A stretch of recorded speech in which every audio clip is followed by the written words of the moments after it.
So hello and welcome everyone, I welcome you all to paani marksheet. और आज हम लोग जितने भी एमसीक्यू सीरीज में बचे हुए क्वेश्चंस हैं उनको करने वाले हैं। यानी कि अब तक हम लोग यहाँ तक अपनी जर्नी को कंप्लीट कर चुके थे, जिसमें हमने ऐसे क्वेश्चंस को पढ़ा था कि 65 और 117 का जो एचसीएफ है वो इस फॉर्म में एक्सप्रेसिबल है, तो आखिर एम की वैल्यूज क्या होगी। इस टाइप के क्वेश्चन को हमने पढ़ लिया था। अगर इसके सोल्यूशंस को आपको देखना है तो प्रीवियस लेक्चर को आप अटेंड कर सकते हैं। इसके बाद अगर बात करें नेक्स्ट क्वेश्चन की, तो नेक्स्ट क्वेश्चन में आपका दिख रहा है कि the product of HCF and LCM, the product of HCF and LCM of the smallest prime number and smallest composite number, smallest prime number और smallest composite number।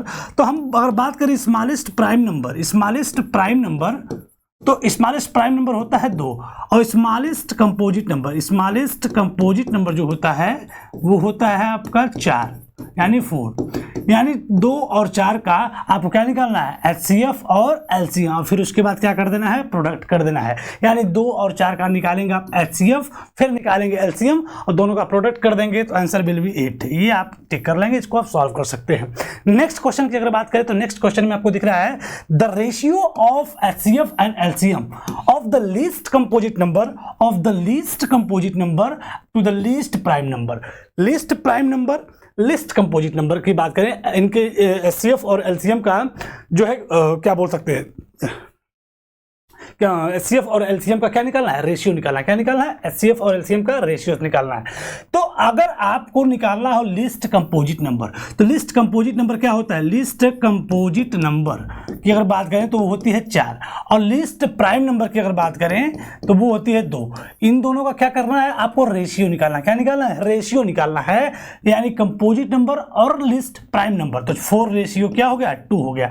आप इसको रिड्यूसिबल फॉर्म में लिख देंगे तो 2:1, यानी कि ऑप्शन नंबर बी आपका राइट आंसर है। नेक्स्ट क्वेश्चन की अगर बात करते हैं तो नेक्स्ट क्वेश्चन में if P and Q are natural numbers and P is the multiple of Q, then the HCF of P and Q is। CBSE 2023 में क्वेश्चन आपका पूछा गया है और काफी इंपॉर्टेंट क्वेश्चन ये आपका एग्जाम के पर्सपेक्टिव से हो भी जाता है।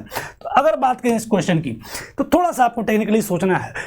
अगर P और Q दो नेचुरल नंबर्स हैं और P जो है Q का मल्टीपल है, P जो है is the multiple of Q, P is the multiple of Q, then the HCF of P and Q क्या होगा। अगर हम कह दें कोई 2 नेचुरल नंबर अपने मन में हम ले लें, जैसे हमने ले लिया 4 और 2, 4 और 2 हमने 2 संख्याएं ले ली, ये दोनों क्या है, नेचुरल नंबर्स हैं। और इन दोनों अगर नेचुरल नंबर्स की अगर बात करेंगे तो हम कह सकते हैं कि जो 4 है वो 2 का मल्टीपल है। 2 का क्या है, मल्टीपल की एक कंडीशन होती है। यानी कोई संख्या की संख्या का मल्टीपल कब होती है भाई, उसका अगर टेबल पढ़ते हैं तो जो जितनी संख्याएं आती जाती है उन्हीं को तो हम मल्टीपल बोलते हैं। अर्थात अगर हमें 2 का मल्टीपल लिखना है तो आप लिखेंगे 2, 4, 6, 8, 10, ये सभी संख्याएं जितनी आती जाएंगी इनफाइनाइट तक, वो सभी संख्याएं क्या कहलाएंगी, 2 के मल्टीपल। क्या कहलाएंगी, 2 के मल्टीपल। यानी उन सभी संख्याओं में 2 छुपा हुआ है। क्या छुपा हुआ है, 2 छुपा है। यानी इसका फैक्टर करते हैं, प्राइम फैक्टर लिखने का प्रयास करेंगे या जो भी आप इसको तोड़ेंगे, इसमें कहीं ना कहीं आपको 2 मिल जाएगा। आपको क्या मिल जाएगा, 2 मिल जाएगा हर हाल में। यानी अगर आप 10 को ही ले लीजिए, 10 को आप लिखेंगे 2 × 5, यानी कि जब 10 जो है 2 का मल्टीपल है और 10 में कुछ मतलब इसकी क्वांटिटी कितनी भी हो, इसमें कितनी भी सारी संख्याएं, उससे मतलब नहीं है, लेकिन इस 10 में हर हाल में 2 होगा ही होगा कहीं ना कहीं। यानी जब कोई संख्या की संख्या का मल्टीपल होती है तो जो संख्या मल्टीपल के रूप में होती है उसमें वो संख्या निहित होती है, उसमें वो संख्या होती ही होती है। मतलब अगर 4 जो है 2 का मल्टीपल है तो इस 4 में कहीं ना कहीं 2 होगा ही होगा प्रोडक्ट के फॉर्म में, 2 होगा ही होगा प्रोडक्ट के फॉर्म में। अब बिल्कुल होता भी है, देख सकते हैं आप। तो सेम वही चीज है, आपको यहाँ पे पकड़ना है कि करा Q, P जो है Q का मल्टीपल है, जो P है मल्टीपल है किसका, Q का। यानी कि इस P में जो है Q होगा, इस P में जो है Q जो होगा मल्टीपल के फॉर्म में, यानी मल्टीप्लाई के प्रोडक्ट के फॉर्म में होगा। यानी पहली संख्या कुछ भी हो लेकिन उसमें Q हो सकता है। क्या हो सकता है, Q बिल्कुल उसमें होगा ही होगा, तभी तो P जो है इसका मल्टीपल कहलाएगा। अगर 4 जो है 2 का मल्टीपल है, इस 4 में हर हाल में प्रोडक्ट के फॉर्म में 2 होगा ही होगा। उसी तरीके से इसमें अगर P जो है Q का मल्टीपल है तो Q का मल्टीपल कौन है? P है, यानी इस P के अंदर प्रोडक्ट के फॉर्म में Q हर हाल में होगा ही होगा। ये चीज आपको समझनी है। तो अगर इसमें कुछ भी अलग, ये संख्या कुछ भी हो, 1 2 3 4 ABCD कुछ भी हो, लेकिन उसमें Q हर हाल में होगा, यानी इन दोनों में सिमिलरिटी क्या मिल गई, कॉमनलिटी क्या मिल गई, कॉमन क्या मिल गया, तो Q। तो जो कॉमन होता है उसी को ही तो हम HCF बोलते हैं। अगर हम 4 और 2 का HCF निकालें तो आप 4 को क्या लिख सकते हैं, 2 गुणे 2, और इस 2 को क्या लिख सकते हैं, 2 गुणे 1। अब इन दोनों में कॉमन क्या है, 2, तो 2 को क्या बोलते हैं, HCF बोलते हैं। तो सेम उसी तरीके से P जो है मल्टीपल है Q का, सॉरी Q जो है मल्टीपल है P का। तो इस Q में, इस P में एक बार फिर से इस क्वेश्चन को समझते हैं। P जो है मल्टीपल है Q का, P जो है मल्टीपल Q का, यानी इस P में प्रोडक्ट के फॉर्म में Q छुपा होगा।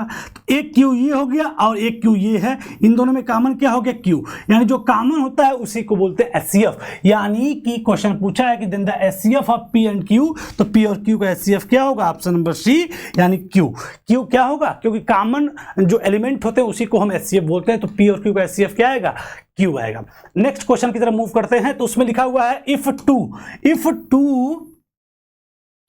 two positive integers a and b, if two positive integer a and b क्या है, written as a is equal to x q y square and b is equal to x y q, then where x and y are prime numbers then the HCF of a and b। यानी कि आपको इन दोनों का क्या निकालना है, HCF। बिल्कुल normal चीजें हैं, इसको आपको करना सिर्फ है, चाहे तो आप अलग अलग डायरेक्ट भी आप लगा सकते हैं, अलग अलग फॉर्मेशन में तोड़ के भी लगा सकते हैं। डायरेक्ट कैसे आप लगा सकते हैं, आप ध्यान से दोनों को देखिए। ऊपर लिखा है x q y स्क्वायर और नीचे लिखा है x y q, दोनों में ध्यान से देखिए x वाला एलिमेंट क्या देख सकते हैं आप, x वाला एलिमेंट। तो आपसे पूछा क्या है, HCF जब पूछे तो इस कंडीशन में आप लिस्ट पावर को लेते हैं, क्या लेते हैं, हर एलिमेंट की लिस्ट पावर, हर एलिमेंट की लिस्ट पावर। और जब LCM पूछे, क्या पूछे, LCM पूछे तो हर एलिमेंट की हाईएस्ट फॉर्म, क्या, कौन सी, हाईएस्ट पावर। तो आप x और x क्यू में अगर बात करें लिस्ट पावर कौन है, तो लिस्ट पावर है x, यानी x की पावर 1 यानी सिर्फ x, और इनटू y स्क्वायर, और y क्यू में लिस्ट कौन है, तो y स्क्वायर, यानी HCF क्या होगा, x y square. Simple, option number B हमारा राइट आंसर हो गया। नेक्स्ट क्वेश्चन की तरफ मूव करते हैं। तो the LCM of smallest 2 digit number and smallest composite number, ये सारे क्वेश्चन जितने भी हैं सिर्फ जो है घुमा फिरा के पूछ रहे हैं, बार बार आपकी नॉलेजिबिलिटी को चेक कर रहे हैं कि आपको HCF और LCM आ रहा है कि नहीं आ रहा है। तो आपको ध्यान समझना है, दो संख्याओं का स्मॉलेस्ट नंबर, दो संख्याओं का स्मॉलेस्ट नंबर क्या होता है, सबसे छोटी दो अंकों की सबसे छोटी संख्या क्या होती है, तो वो होती है 10, क्या होती है 10।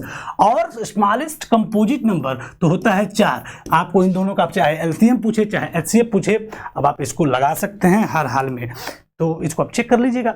नेक्स्ट क्वेश्चन की अगर बात करें कि the largest number which divide 17 and 125 leaving remainder 5 and 8 respectively, तो वो बड़ी से बड़ी संख्या क्या होगी, वो बड़ी से बड़ी संख्या क्या होगी जिसमें जो है, जिससे जो है 70 और 125 में अगर हम भाग दें तो क्रमशः 5 और 8 जो है रिमाइंडर बचे, यानी शेष जो है 5 और 8 बचे।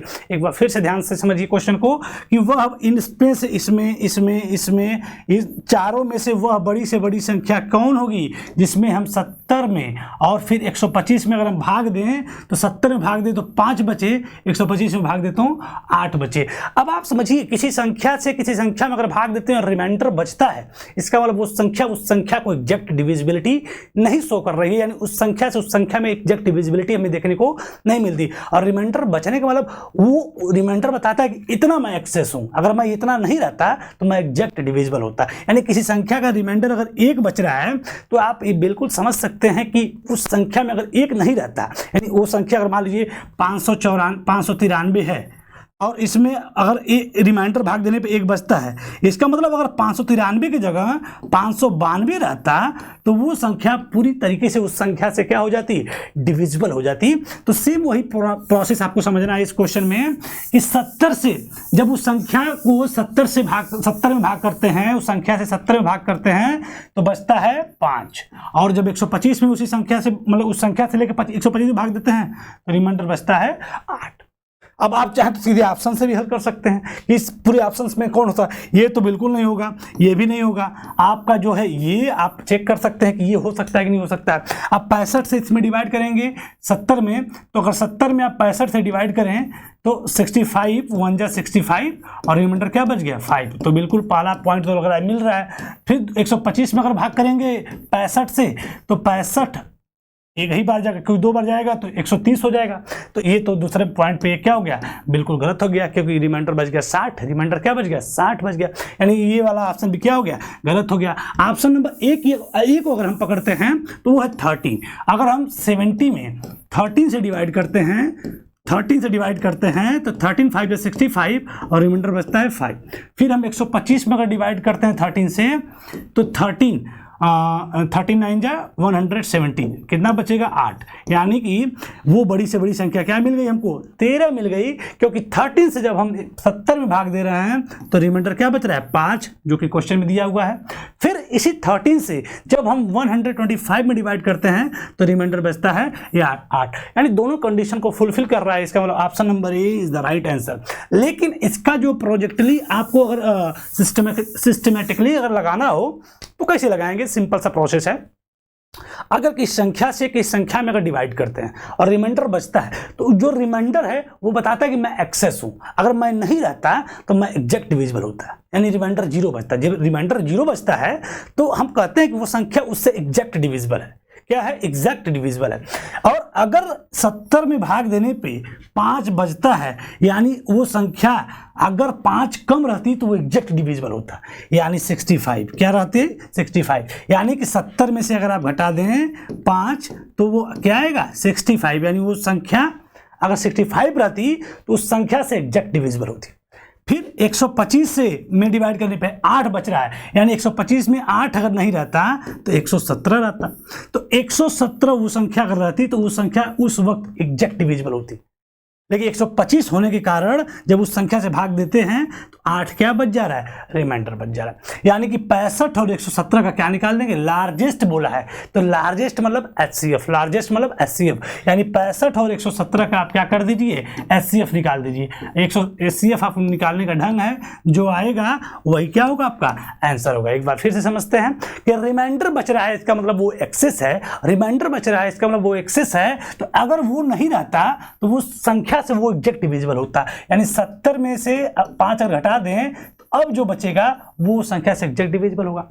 125 में से अगर 8 घटा दें तो 117 जो आया वो उस बड़ी से बड़ी संख्या से एग्जैक्ट डिविजिबल होगा। तो आखिर वो बड़ी से बड़ी संख्या क्या होगी जो इन दोनों को डिवाइड कर देगी, तो सीधे निकालेंगे HCF। क्या निकालेंगे HCF, हाईएस्ट कॉमन फैक्टर। तो आएगा हमारा 13 और 13 हमारा पहला ऑप्शन हो गया। तो इस क्वेश्चन को आप ऑप्शन से भी लगा सकते हैं और सीधे आप मेथड से भी लगा सकते हैं। क्वेश्चन नंबर नेक्स्ट की तरफ मूव करते हैं कि if n is the natural number, if n is the natural number then 8 power n ends with an even digit except, यानी कि कह रहा है कि अगर n क्या है, एक नेचुरल नंबर है तो 8 पावर n। आपको देखिए बेसिकली हम लोग कॉन्सेप्ट पे चर्चा कर रहे हैं। अगर कॉन्सेप्ट आपको समझ में नहीं आता, अगर कॉन्सेप्ट आपको सेट हो गया तो आप सॉल्व कर सकते हैं, उसमें कोई बहुत बड़ा डाउट नहीं है। तो कॉन्सेप्ट पे आप फोकस करिए कि 8 power n ends with an even digit except, मतलब किसके साथ, तो मतलब इवन डिजिट तो मान लीजिए 1 2 3 तीनों क्या है इवन डिजिट हैं, 0 को भी आप मान ही सकते हैं, लेकिन जो है यहाँ तो डिजिट मतलब इवन डिजिट किसके साथ वो मतलब एंड होगा, किस संख्या के साथ, इसके साथ इसके साथ इसके साथ इसके साथ इसके साथ वो एंड होगा। तो 8 की power n end with an even digit except, यानी किसके साथ मतलब इसका एंड किस संख्या के अंक से नहीं होगा, यानी किस अंक से नहीं होगा, किस अंक से नहीं होगा। इसका जो 8 टू द पावर n है, इसका जो एंडिंग डिजिट जो है किससे नहीं होगा। तो अगर हम कोई भी n के स्थान पे कोई भी नेचुरल नंबर रखते हैं, 1 रखते हैं, 2 रखते हैं, 3 रखते हैं, 4 रखते हैं, 5 रखते हैं, 6 रखते हैं, एट्स 1 रखते हैं, तो क्या इसमें क्या क्या आने की संभावना। अगर हम 8 की पावर 1 रख दें तो आंसर क्या आ गया 8 आ गया। 8 की पावर 2 रख दें तो 64 आ गया, यानी लास्ट में क्या आ गया 4 आ गया।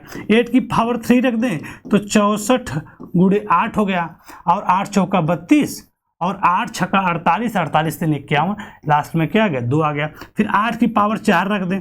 ऐसे आप बढ़ते चले जाएं तो 64 गुणे 64 हो जाएगा। तो 64 गुणे 64 करेंगे तो 4 चौका 16, यानी कि एंडिंग डिजिट क्या आ गया 6 आ गया।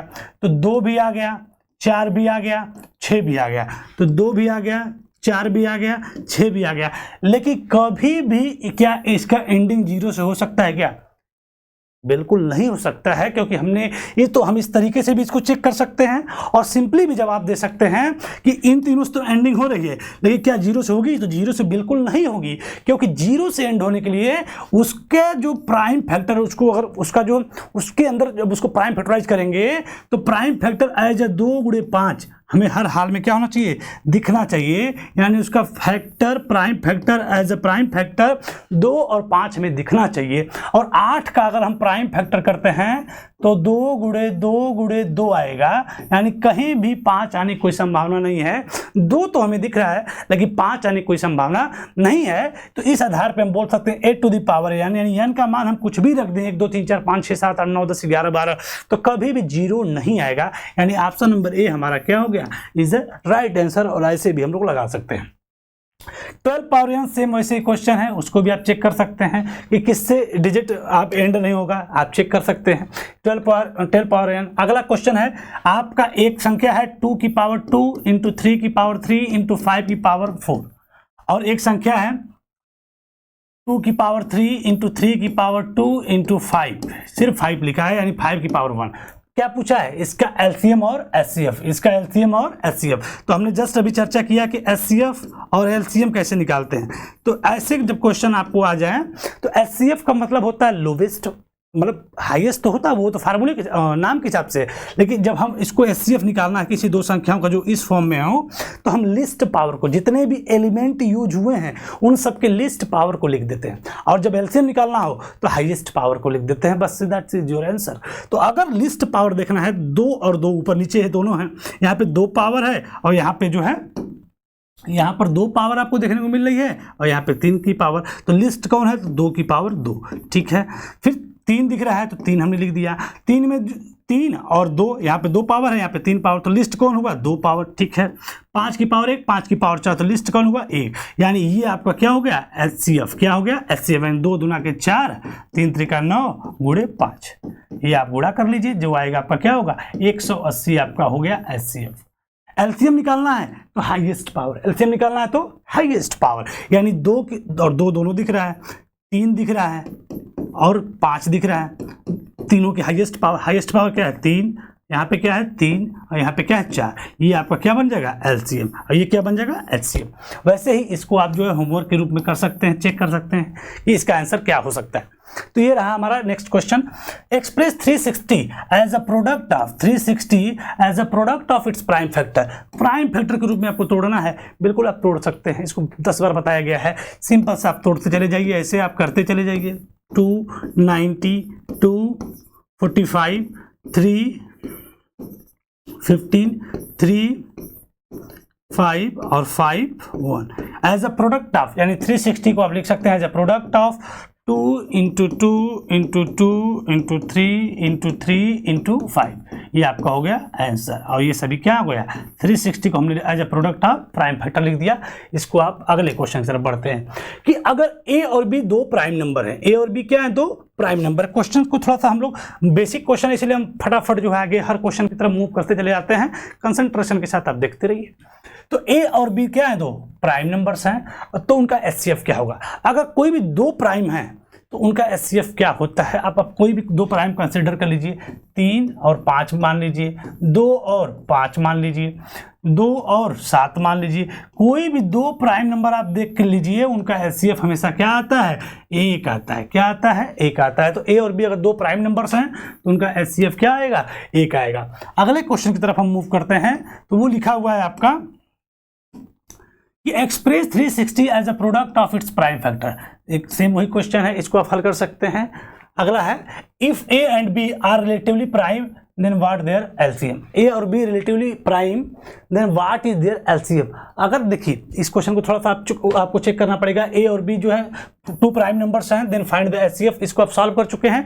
इसके बाद आपके जो एमसीक्यू, चूंकि हम लोग आ चुके हैं इसमें, इस सेक्शन में आ चुके हैं, वेरी शॉर्ट आंसर क्वेश्चन में आ चुके हैं, लेकिन हमारी जो सीरीज चल रही थी वो एमसीक्यू चल रही थी। तो एमसीक्यू को हमने लगातार 2 लेक्चर के माध्यम से जितने भी एमसीक्यू हैं उन सभी को हमने क्या कर लिया है, हल कर लिया है। आने वाले अगले सेशन में, यानी लास्ट जो हमारा सेशन फेज नंबर 3 जो चलेगा हमारा, उसमें हम लोग कंप्लीट जो है जितने भी वेरी शार्ट क्वेश्चन हैं उन सभी को हम लोग करने वाले हैं। और इसी के साथ इस क्वेश्चन में अब ऐसा कोई क्वेश्चन बचने की संभावना नहीं है जो आपके एग्जाम पर्सपेक्टिव से इंपॉर्टेंट है और जो छूट रही हो, ऐसा बिल्कुल आपको महसूस नहीं होगा। क्योंकि आपको हमने कैसे, बिल्कुल पहले हमने क्या किया, हमने उसको एनसीईआरटी के पर्सपेक्टिव से हल कर लिया। सबसे पहले हमने क्या किया, एनसीईआरटी के पर्सपेक्टिव से सभी क्वेश्चंस को हल कर लिया। फिर इसके बाद हमने उस पूरे चैप्टर में जितने भी एमसीक्यू, संभावित एमसीक्यू हैं, उनको हमने हल कर लिया। फिर हमने जो है जितनी भी साइट्स बुक होती हैं, जितने भी एक्स्ट्रा क्वेश्चंस होते हैं, उसको हमने क्या कर लिया, हल कर लिया। यानी कि हमने हर पर्सपेक्टिव से आपको इस चैप्टर का पोस्टमार्टम कर लिया और सारे प्रकार के क्वेश्चंस को हमने विधिवत उसको क्या कर लिया, हल कर लिया, चाहे वो एनसीईआरटी का हो, चाहे वो एक्स्ट्रा क्वेश्चंस हो। टारगेट हमारा यही है कि इस लेक्चर के बाद, यानी जितने भी लेक्चर्स हम लोग 2-4 लेक्चर इस चैप्टर से लिया है, इसके बाद आपको किसी भी क्वेश्चंस को कहीं पर भी तलाशने की जरूरत ना पड़े। सो आज के सेशन में फिलहाल इतना ही। नमस्कार और धन्यवाद।